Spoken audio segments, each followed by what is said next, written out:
Olá, boa tarde, tudo bem com vocês?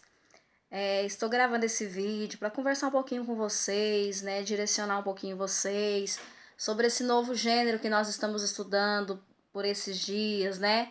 Que é a carta.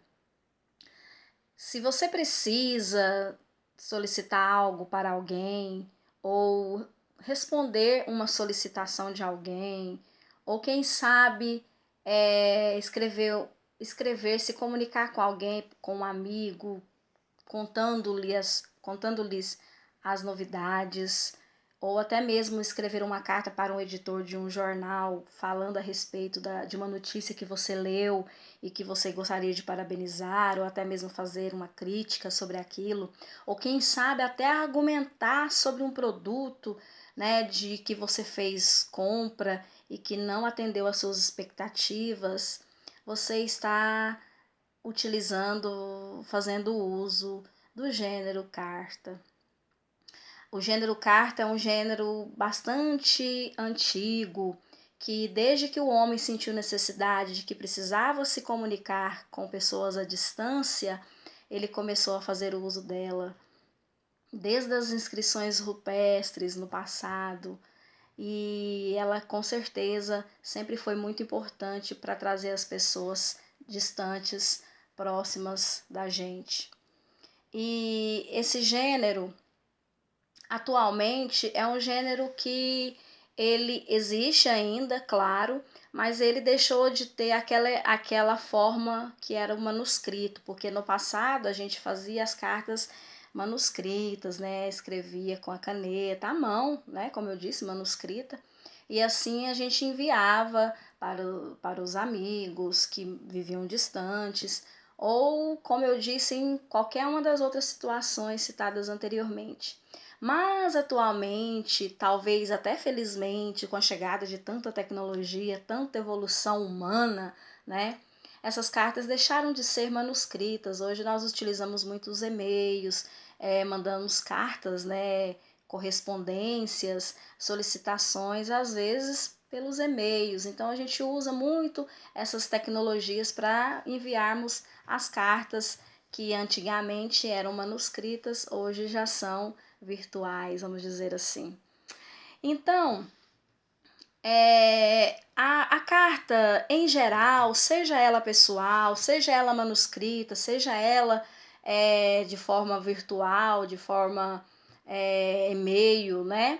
Ela tem algumas características assim peculiares e elas são direcionadas praticamente a todas elas, seja de reclamação, seja de solicitação, seja para, como eu disse, seja pessoal, seja de agradecimento, seja de parabenização. Geralmente ela tem uma mesma estrutura. Vamos pensar nessa estrutura juntos? Vamos lá. Primeiro, ela vai ter que ter o local e a data. Lá na primeira linha na folha, no topo da folha, vai aparecer o local e data. Então vamos pensar, nossa cidade Brasabrantes. Eu estou aqui dentro da minha cidade, eu vou escrever uma carta para o meu amigo. Isso se for uma carta pessoal, né? Vamos pensar nela manuscrita. Então eu vou colocar Brasabrantes, vírgula, 3 de setembro de 2020. Aí deixei lá em cima, pus ponto final, vou na linha posterior, solto essa linha e vou escrever o vocativo. O vocativo. O que é isso, Daniela, o vocativo?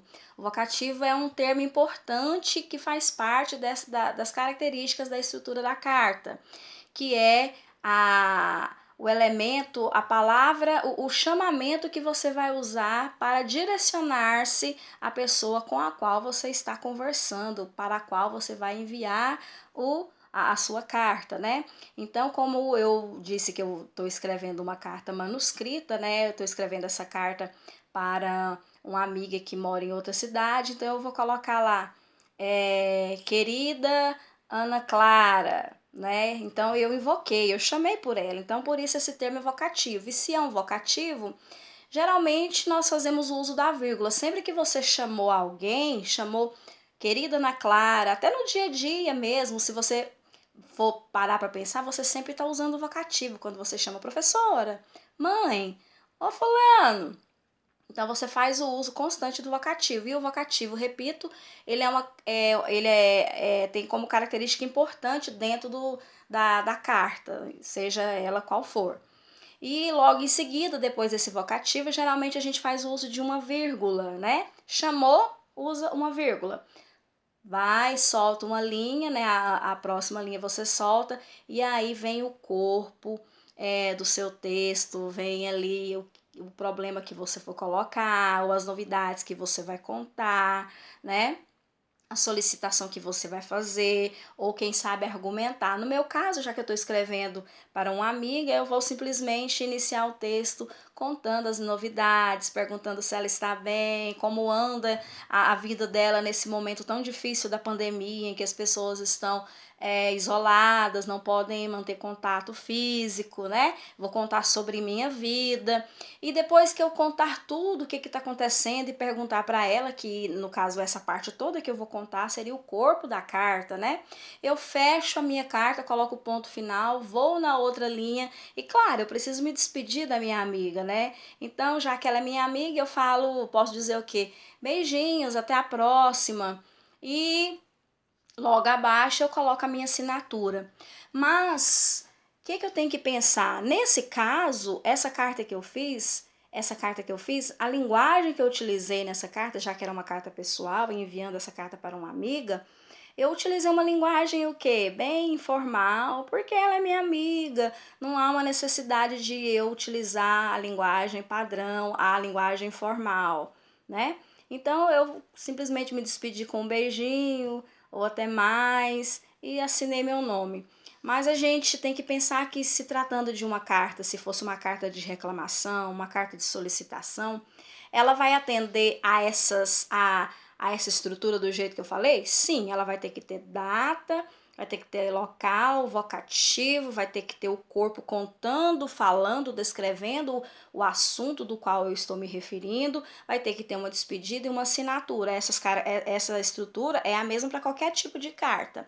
Mas, repito, se eu for utilizar, se eu vou utilizar, não, desculpa, se eu for estar me direcionando a uma pessoa que não é próxima a mim, que não tem intimidade comigo, é uma pessoa distante de mim, com certeza a linguagem, né, o vocativo vai ter que ser diferente, a abordagem vai ter que ser diferente, a despedida vai ter que ser diferente, né? Por quê? Porque já não é uma pessoa próxima a mim, é uma pessoa distante de mim, então eu tenho a obrigação de ser formal. Mas em se tratando da estrutura, como vai ser disposto no papel, é da forma como eu disse. Vou repetir mais uma vez. A estrutura qual é no papel, disposta no papel? Vou colocar o nome da cidade, a data, logo abaixo o vocativo, logo abaixo do vocativo, saltando linha, eu vou colocar o corpo contando o que está acontecendo, terminou o ponto final, vou na outra linha, despeço-me e, claro, por fim, eu coloco a minha assinatura. Essa é a característica quando se trata da estrutura, essas são as características que qualquer carta vai ter, certo? Muito obrigada pela atenção. Eu vou logo em seguida postar um outro vídeo falando mais a respeito da carta e aprofundar um pouco mais na carta que vocês estão estudando, que é a carta de reclamação. Boa tarde, bons estudos.